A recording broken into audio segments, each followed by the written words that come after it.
আসসালামু আলাইকুম। জয়রামুর ইউটিউব চ্যানেলে সবাইকে ওয়েলকাম করছি নতুন আরও একটি ফ্যামিলি ব্লগ দেখার জন্য। আশা করছি আমার আজকের ভিডিওটি যারা দেখা শুরু করেছেন সবাই আল্লাহর রহমতে অনেক বেশি ভালো আছেন এবং সুস্থ আছেন। আলহামদুলিল্লাহ, আমিও আল্লাহর রহমতে বেশ ভালো আছি। এই তো প্রতিদিনের মতো আজকের ভিডিওটা শুরু করে দিলাম।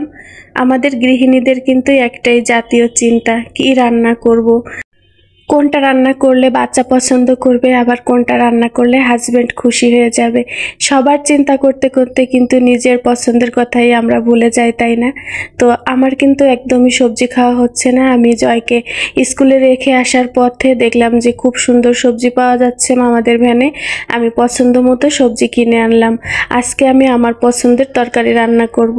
আমি কিন্তু মাছের ঝোল খেতে ভীষণ পছন্দ করি, যেটা জয় একদমই পছন্দ করে না। ও শুধু গোশ, মাছ, ডিম এগুলা ভুনা করে দিলে কিন্তু অনেক পছন্দ করে। তো যাই হোক, ভাবলাম যে অনেক দিন হলো সবজি খাওয়া হচ্ছে না, আমি আজকে ডাঁটা, মিষ্টি কুমড়া আর আলু দিয়ে আর কই মাছ দিয়ে একটু ঝোল রান্না করব। আর মাছটা খুব সুন্দর করে কিন্তু খোঁচে খোঁচে ধুয়ে নিচ্ছি। ভাতটা কিন্তু বসিয়ে দিয়েই আমি তরকারিগুলা কেটে কুটে নিচ্ছিলাম। ভাতটা যখন একটু হওয়া বাকি আছে তখন আমি ডাঁটার যে শাকগুলা থাকে মাথায় একদম কচি শাক, সেই শাকগুলা দিয়ে দিলাম আর একটু বেশি করে মরিচ দিয়ে দিলাম। এই ভর্তাটা খেতে আমার এত বেশি ভালো লাগে বলে বোঝাতে পারবো না। আর এতগুলা যে মরিচ দিলাম ভাববেন না, এই মরিচে একদমই ঝাল নেই। শাকটা দিয়ে আমি চুলাটা কমিয়ে রাখবো কিছুটা সময়, এর ভিতরে কিন্তু শাকটা একদম সিদ্ধ হয়ে যাবে। তো মাছের ঝোল রান্না করার জন্য আমি পেঁয়াজটা বেরেস্তা করে নিচ্ছি আর এখানে মাছটা লবণ আর হলুদ দিয়ে মেখে নিচ্ছি। এই পর্যায়ে যদি একটু বেশি করে লবণ দিয়ে মাছটা মেখে নেওয়া যায় তাহলে কিন্তু তরকারিটা খেতে অনেক বেশি ভালো লাগে, মানে মাছটা খেতে খুব মজা লাগে। তো এই যে পেঁয়াজটা বেরেস্তা হয়ে গেছে, এখন আমি নামিয়ে নিচ্ছি। আর এই তেলেই মাছটা আমি খুব সুন্দর করে এপিট ওপিট লাল করে ভেজে নিব। কাঁচা মাছ দিয়ে ঝোল রান্না করলে অনেক বেশি ভালো লাগে, সেটা আমি জানি, কিন্তু আমাদের অভ্যাস, আমরা এরকম ভাজা মাছ ছাড়া কিন্তু একদমই খেতে পারি না। মাছটা যখন ভাজা হয়ে গেছে, এই তো এই পর্যায়ে আমি দিয়ে দিলাম একটু জিরা আর রসুন বাটা। জিরা রসুন দিয়ে মাছটা খুব সুন্দর করে কষিয়ে নিব, সাথে একটু পানি দিয়ে দিলাম। হালকা হাতে মাছটা কষিয়ে নিব যাতে মাছটা ভেঙে না যায়। এইভাবে কিন্তু ডাঁটা, আলু আর মিষ্টি কুমড়া দিয়ে ঝোল রান্না করলে ঝোলটা খেতে অনেক বেশি ভালো লাগে। এই তো কষানো হয়ে গেছে মাছটা, এখন আমি উঠিয়ে নিব।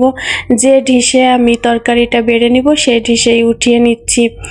ওই তেলে এখন আমি দিয়ে দিলাম কেটে রাখা তরকারিগুলোর, সাথে দিয়েছি কাঁচামরিচ।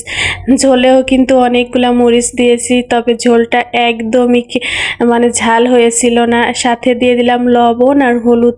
খুব সুন্দর করে তরকারিটা আমি কষিয়ে নিব ঢেকে দিয়ে দিয়ে। তরকারিটা যত বেশি কষানো হয় ঝোলটা খেতে কিন্তু তত মজা হয়। এই তো দেখেই কিন্তু বুঝতে পারছেন খুব সুন্দর করে কষিয়ে নিয়েছি। আর এখন আমি সিদ্ধ হওয়ার জন্য একটু পানি দিয়ে দিব। মাছের ঝোলটা কিন্তু আমরা এভাবেই রান্না করি সব সময়। দেখেন একদমই কিন্তু শুকনা মরিচের কোনো ব্যবহারই করিনি, যার কারণে এই ঝোলটা খেতে যতটা মজা হয় আর ততটাই কিন্তু স্বাস্থ্যকর। এই পর্যায়ে আমি কষিয়ে রাখা মাছগুলা দিয়ে দিব।